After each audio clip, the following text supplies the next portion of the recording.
Assalamualaikum warahmatullahi wabarakatuh. Jadi ini aku kasih materi dulu aja ya. Materi yang kemarin belum sempat aku kirimin karena berbagai hal. Jadi ceritanya itu ada seorang anak yang tanya ke aku, Mas, gimana caranya kita nentuin akar yang nilai bilangannya itu gede, dalam artian dia bisa ribuan atau puluhan ribu.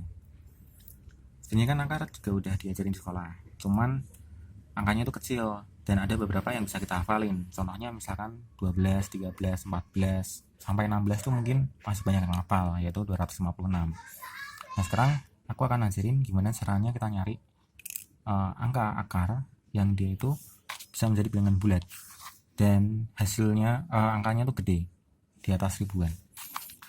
Jadi misalkan contoh yang pertama itu akar 289. Contoh yang pertama misalkan akar 289. Pertama-tama kita harus tentukan dulu angka belakangnya. Jadi nanti ada dua angka, menentukan angka belakang sama angka depan. Angka belakangnya ini yang 9 itu punya aturan. Jadi aturannya adalah dia nanti ada dua kemungkinan. Kita tulis dulu angka dari 1 sampai 9. Jadi angka 1, 2, 3, 4, 5, 6, 7, 8, 9. 5 itu dia di tengah-tengah. Tiap satu angka di kiri pasti berpasangan dengan satu angka di kanan. Contohnya 4 itu berpasangan dengan 6. Kenapa 4 berpasangan dengan 6? Karena 4 kuadrat itu 16, sementara 6 kuadrat itu 36. Jadi mereka itu angka belakangnya itu sama-sama 6, 16 dan 36. Jadi tiap nanti satu angka di kiri pasti punya satu pasangan di sebelah kanan. 3 itu pasangannya sama 7. Karena 3 kuadrat itu 9, 7 kuadrat 49. 2 berpasangan dengan 8 karena 2 kuadrat itu 4, sementara 8 kuadrat itu 64. 1 nanti berpasangan sama 9 karena 1 kuadrat itu 1, sementara 9 kuadrat itu 81. Nah, sekarang kita lihat nih. 289 itu punya angka satuan 9. Yang punya angka satuan 9 kalau dikuadratin itu ada 2. Yaitu kalau nggak 3 ya 7, sehingga dia nanti ada dua kemungkinan, kalau nggak 3 ya 7. Ini angka belakangnya. Angka depannya kita lihat dari ini yang dia ratusan ya, 200. Kita buat sebuah tabel dulu, tabel bantuan untuk kita ngapalin. Tabel yang pertama itu adalah tabel 10 kuadrat, 20 kuadrat, 30 kuadrat dan seterusnya. Jadi ada 10 kuadrat, 20 kuadrat, 30 kuadrat, 40 kuadrat dan seterusnya. 10 kuadrat itu dia 100, 20 kuadrat dia 400, ini dia 900, ini dia 1600. Ini untuk menentukan angka depan. Misalkan tak kasih ya, ini keterangan dia depan.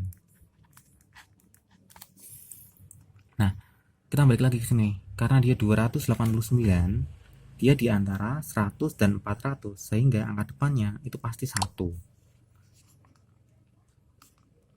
Nah, jadi nanti dia ada dua kemungkinan. Dia bisa 13 atau 17. Setiap nilai akar nanti pasti ada dua kemungkinan. Itu yang pertama-tama.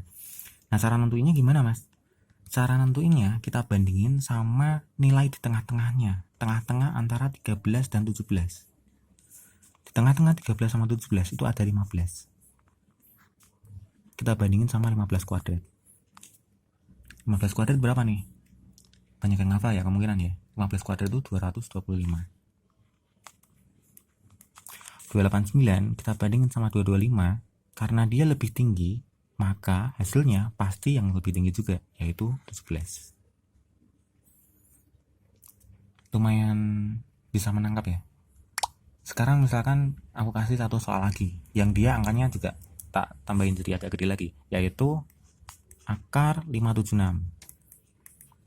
Sama dengan kita pertama tentukan dulu angka satuannya. Karena satuannya itu 6, berarti dia itu ada dua kemungkinan.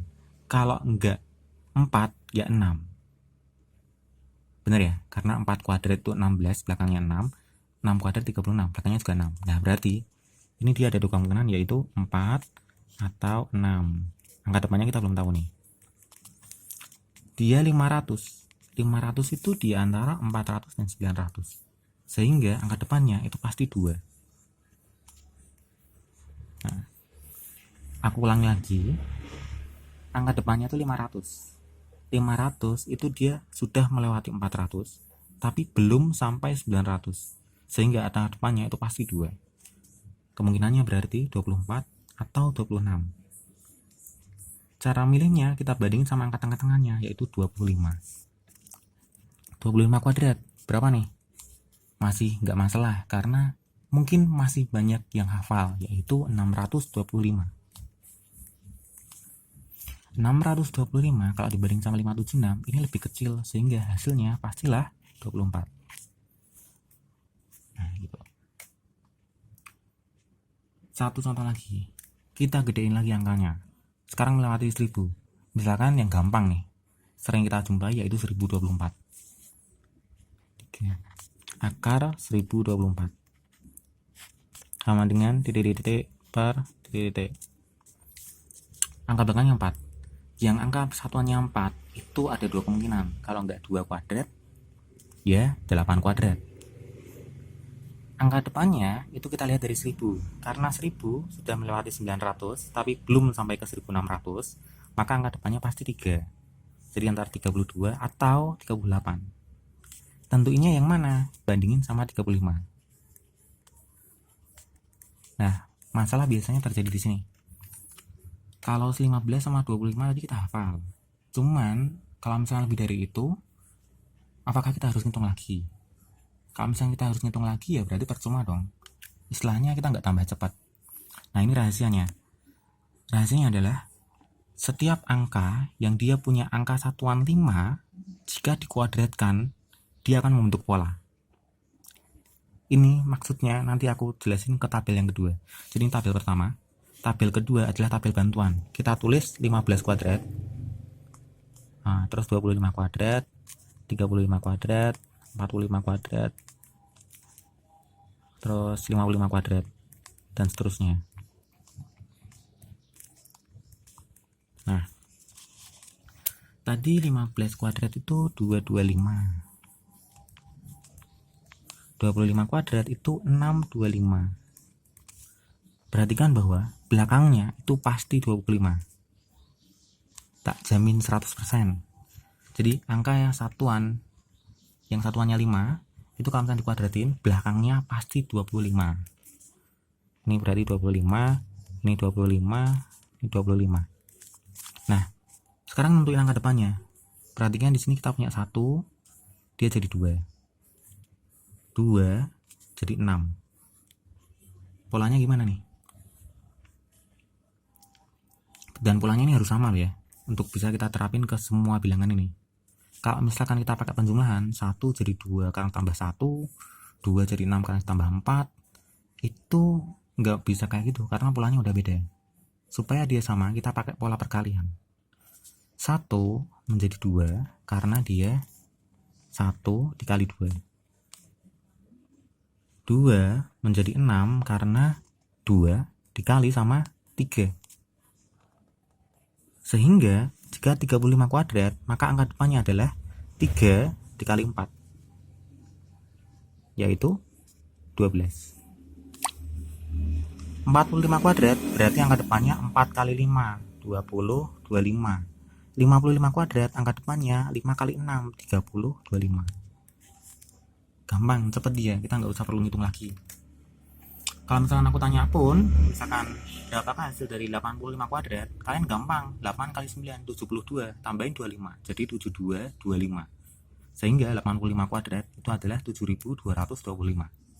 Nggak sampai 5 detik, kita tahu jawabannya tanpa kita perlu ngitung.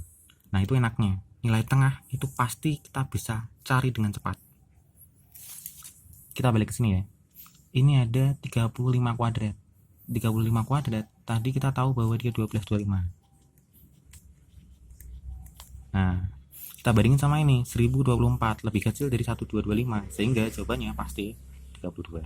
Pasti yang lebih kecil. Satu contoh terakhir ya, supaya kita lebih mantap nih. Nah, tak kasih tahu ya, gimana caranya supaya kalian bisa belajar metode ini. Jadi caranya adalah pertama, tentukan nilai akarnya. Jadi kalian pilih sembarang bilangan yang pasti loh ya. Jadi misalkan contoh nih, contoh kita punya aku pengen nyari supaya hasilnya tuh 36 lah. Nah, kita nyari dulu 36 kali 36 kali 6 kali 6. Jadi 6, 3, 18, 21. Ini berarti 8, 1, 10. Ditambah 6, ini 9, 2, 1. Nah, akar 1, 2, 9, 6. Angka ini nanti kalian tukerin sama teman kalian. Jadi kalian tuh menebak angka yang dibuat oleh teman kalian, jangan ngerjain sendiri. Atau kalian bisa minta bantuan sama teman, sama orang rumah. Jadi misalkan mereka suruh milih angka dikuadratin, terus mereka menyebutkan hasilnya, terus kalian tebak pakai metode ini. Itu. Dan kalau bisa berkali-kali supaya kalian tuh terbiasa dan agak cepat. Oke, karena ini enak banget sih. Misalkan contoh lagi ya. Contoh yang keempat itu tak buat agak besar. Dia itu 6889. Ini aku udah ngecek ya. Jadi ini juga angka yang tadinya udah aku hitung. 6889, kita tentuin angka belakangnya dulu. Karena belakangnya 9, itu ada dua kemungkinan. Kalau nggak 3, ya 7. Jadi kalau nggak 3, ya 7. Angka depannya, karena dia lebih dari 64, berarti dia itu angka depannya 8. Karena di antara 64 dan 81. Jadi dia antara 83 dan 87. Mana yang benar? Itu kita bandingin sama angka tengahnya, yaitu 85. 85 kuadrat itu sama dengan 8 kali 9, 72, 25. Sehingga karena dia lebih kecil, berarti jawabannya pasti 83. Gitu. Nah, jadi ini materi yang mau aku sampaikan sih. Pertama yang perlu kalian ingat, ini dia nggak bisa diterapkan di semua akar. Karena kalau misalkan kalian ulang videonya, tadi aku bilang diterapkan untuk akar yang hasilnya merupakan bilangan bulat. Jadi dia tidak menyisakan bentuk akar. Yang menyisakan bentuk akar itu gimana, Mas? Contohnya misalkan akar 20. Jadi misalkan akar 20. Akar 20 itu kan kalau misalkan kita sederhanain, dia jadi akar 4 kali akar 5. Berarti sama dengan 2 akar 5, gini kan? Nah, ini yang maksudku menyisakan bentuk akar. Nah, metode ini dia itu untuk mencari nilai akar yang merupakan hasilnya bilangan bulat, benar-benar bilangan bulat. Kalau di materi SMA dia mungkin jarang keluar, tapi tak jamin 100%. Kalau misalnya di TPA itu hasilnya pasti bulat. Dia nggak mungkin hasilnya itu akan menyisakan bentuk akar. Paham ya? Jadi kalau misalnya kalian ngerjain soal TPA metode kayak gini, itu dia berguna banget. Karena soal TPA itu pasti hasilnya bilangan bulat. Dia tidak akan menyisakan nilai akar. Paham ya? Itu. Terus kalau misalnya ada yang mau ditanyain tentang metode ini juga boleh ditanyain di grup, gak apa-apa. Atau kalian mau PC juga gak masalah. Dan supaya kalian nantinya juga akan latihan, besok kalau misalkan pas diskusi online, aku akan keluarin beberapa soal. Mungkin 1, 2, atau 3 yang dia itu memuat bentuk akar kayak gini. Supaya kalian juga latihan juga, biar terbiasa lah. Oke, mungkin sampai situ dulu ya. Sekali lagi mohon maaf nggak bisa diskusi online untuk hari ini, kita akan di besok. Dan mohon maaf juga materinya ini agak telat banget lah. Oke, wassalamualaikum warahmatullahi wabarakatuh.